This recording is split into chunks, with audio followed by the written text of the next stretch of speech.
Head over to BoardGamePrices.com to find the best price and availability for thousands of games.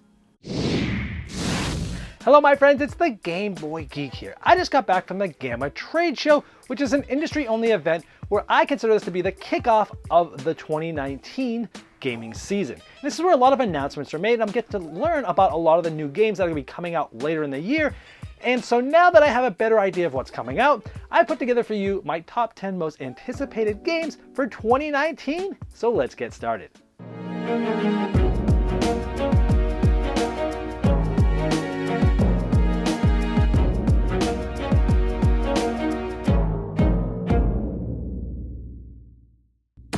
Number 10. All right, for number 10, the first one here on the list is from CGE, Chex Game Edition. It's called Letter Jam. Now, I've checked this out, and I could basically say I think this is a mashup of, say, Hanabi and Scrabble. Basically what happens is it's a cooperative game where each player has letters, but they can't see their own. They can only see other players. There's no turns in the game. What you're trying to do is place numbers on letters, and people are trying to spell out words based upon what they can see. And hopefully that the players can see what word is sort of being spelled out, even though they don't know their own letter. They're trying to guess what their own letter is, because if they can, they place it down in front of them face down, and they put another one of theirs up there that they can't see. So what they're trying to do is, over the course of the game, you're spelling out words, trying to figure out what letter you have in front of you, and at the end, everyone has a word from those cards that are given to them at the beginning of the game. So you're trying to figure out words, and then try to figure out what letters that you have all together, and what word does that actually make, or words. Sometimes different letters can make more than one word that's correct. And so it seems like a pretty cool thing. There's no turns, you're just working together, you're moving these little numbered things around, trying to spell words. There's also a little question mark in the middle to help with letters that might not be there, or things hard. But I think it seems like a really interesting thing of putting together sort of the Hanabi, which I love that mechanism, with a little bit of a word game. Looks like it's going to be one of those thinky little filler party games that CGE is great at bringing us, like, you know, code names and things like that. So I'm really looking forward to this one. Number 9.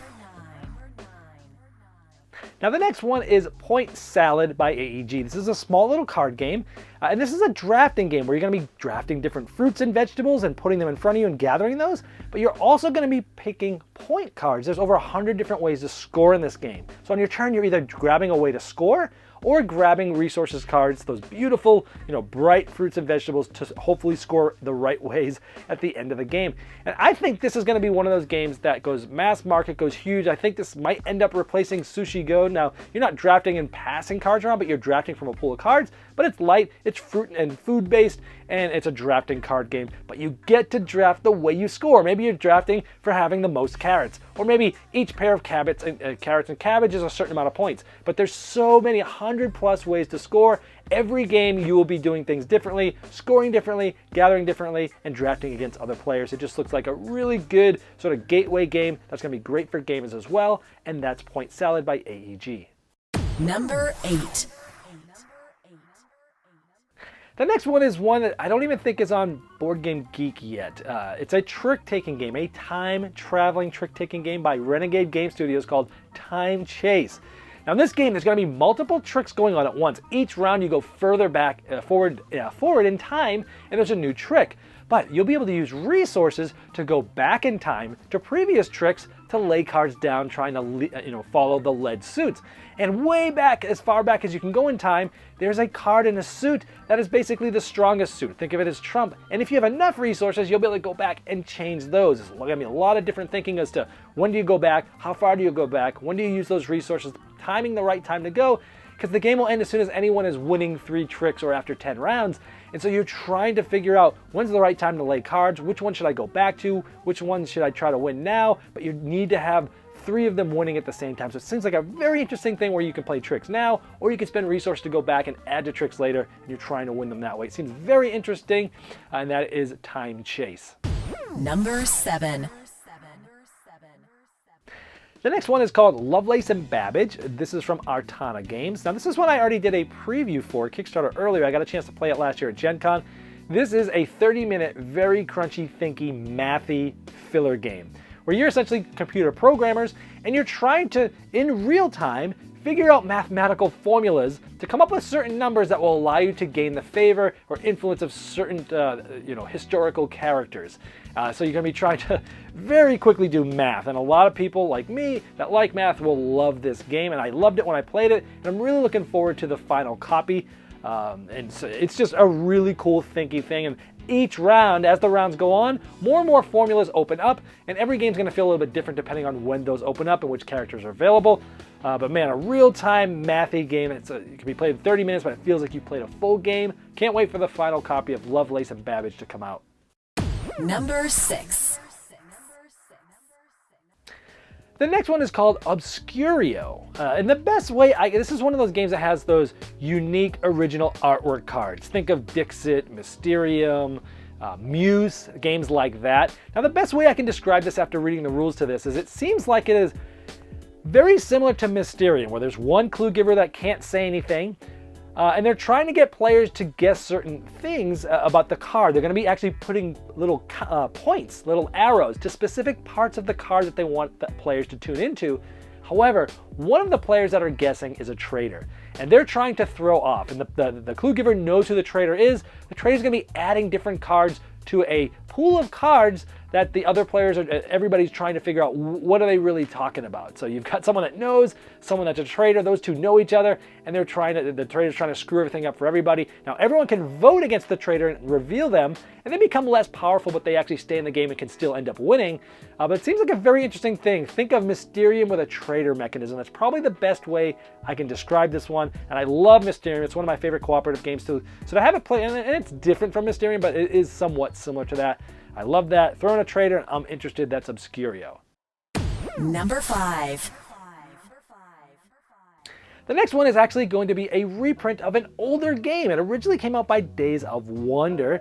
This is called Cleopatra and the Society of Architects, co-designed by Bruno Cathala, my favorite designer. And this is a game that went out of print long ago. It had amazing components. It's sort of a game where you're drafting cards from different stalls, and you're using those cards and playing those as resources to build different parts of the palace around Cleopatra. Maybe it's the Sphinx, maybe it's the obelisk, maybe it's the walls around, maybe it's the floor.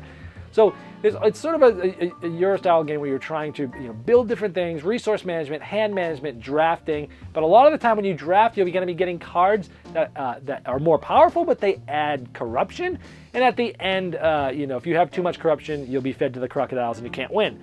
Now, one thing I'm excited about this is A, it's coming back out, but B, it looks like they're going to really make this sort of a really good deluxified edition, similar to what Days of Wonder had out. But really, also, the main thing here is that Bruno went back and looked at the design and said, you know what, if we're going to redo this, we want to redo the game a little bit. We want to streamline some things. We want to change some of the rules. We want to change the balancing of things, because times have changed, and it's good to improve it. So it's going to take an old classic, bring it back, polish it up, make it look cool, and redo the mechanisms. I'm really interested in this one. It's Cleopatra, Society of Architects. I think it's coming on Kickstarter April 1st.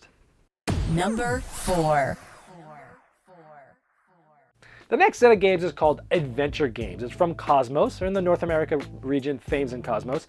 Now, this is going to be a very interesting thing for me because it's these small box games, and they're more about storytelling and exploration. The way I've been sort of told this by Cosmos is, think of it as like a cross between the storytelling and exploration of time stories with a little bit of puzzliness of the Exit series. Now, it's not a puzzle room, it's not an escape room, it's non-destructible. Each one of these, there's 2 games coming out. One of them is going to be, the monochrome ink, where you're breaking into a corporation, and then there's a dungeon one. Now, each of these are 3 chapters, and each chapter is about 75 minutes. So you can play them in separate sessions, or you can just play one really long thing all night long. And you're working cooperatively. You're going to different spots, you're going to different things, you're going to see different things, you're going to work on little different puzzles, but it's more about storytelling. You can play it multiple times with different paths to get to the end. So you can actually play it multiple times. It's not destructive. And it's got that storytelling. Man, if you could get a smaller, more condensed version of sort of that feeling from time stories and a little bit of puzzliness, man, this is right up my alley, and that is Adventure Games from Cosmos. Number 3. Number 3 is a game coming out by Floodgate Games, the same people that brought us Sagrada that I love, and it's actually done by the same design team as Sagrada. So we're looking at Bosque. Now this I'm super excited about for a few reasons. Number 1, the production looks amazing. In this game, you are basically going through the 4 seasons, the spring, summer, autumn, and fall, and winter, and you're going to be in different rounds. In the beginning of the game, you're going to be placing out a bunch of different trees, and these trees have different numbers on them. And after everyone's placed out all these beautiful trees on the board, think of like the way that photosynthesis looked on the board, where you have these trees and it just looks beautiful. Think of that feeling on the table. That's what this looks like. But as you're placing them, there's a lot of things to think about. You're going to be scoring for rows and columns with the numbers. You're going to have sort of majority of numbers. But in the second half of the game, you're going to be putting, the wind's going to be blowing in certain directions. They're going to be blowing leaves off of the trees that you've placed. And you're going to be placing leaves on the board, and there's different areas of the board that you're trying to control. So the second half of the game is sort of area control. The first half, you're setting up your trees from where they can come from. People can manipulate which way the wind's blowing. It's going to be changing over the course of time. You got to find the right time to place the right leaves, and a certain amount of leaves are going to come out depending on the number on the tree. Oh man, this looks so cool, where it has sort of 2 things going on, but they're all integrated together. It looks amazing. I love area control games. This just looks like one. Oh my gosh, I am hoping that I am going to love this thing, because so far it looks awesome, it sounds awesome. Can't wait to play this. It's Bosque. Number 2. Number 2 for me is Detective City of Angels from Van Ryder Games. I got a chance to play the introductory scenario. It took about an hour back at I think Origins last year. So it was really fun. This is a game where it's like sort of a one versus many, but not really, because everyone's still competitive. It's one versus everybody. And some of us are detectives, and we're going around the board and we're trying to learn and get different evidence and such. And then there's one player who's on the other side who's playing the chisel, and they know the crime. They know everything that's there. You're going to be asking the chisel questions and such. The chisel can give you different responses that are pre-planned, and some of those responses might even be lies, and you can possibly call them out on a lie and gain leverage on them and give you different abilities and different things to do. But as you're going through things, you're learning different things than other players. There's certain things that you'll learn that will stay secret. Other players can spend extra action points to try to see those early, or they can wait a few turns, a few rounds to get that information later. So it's really cool how everyone's learning different things at different times. You're going through a sort of a story, trying to figure out what's going on, trying to solve the crime first.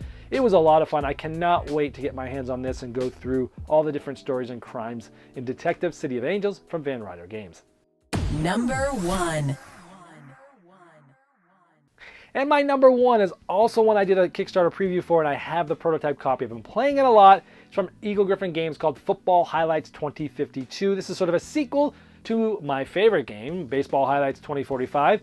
It is a card-based game where there's some drafting. You're going to be building your team, and then you're going to be playing cards tactically, where you'll play a card, it'll be defense, and you flip that same card, it's multi-use, and offense. So there's a lot of hand management, a lot of trying to figure out, I want to play this defense now, but it's going to be playing an offensive play I don't really want to play right now, or vice versa, and you don't get to refill your hand. So you have 10 cards, and you're going to be playing them, and your choices are going to be getting harder and harder as the half of the game goes on.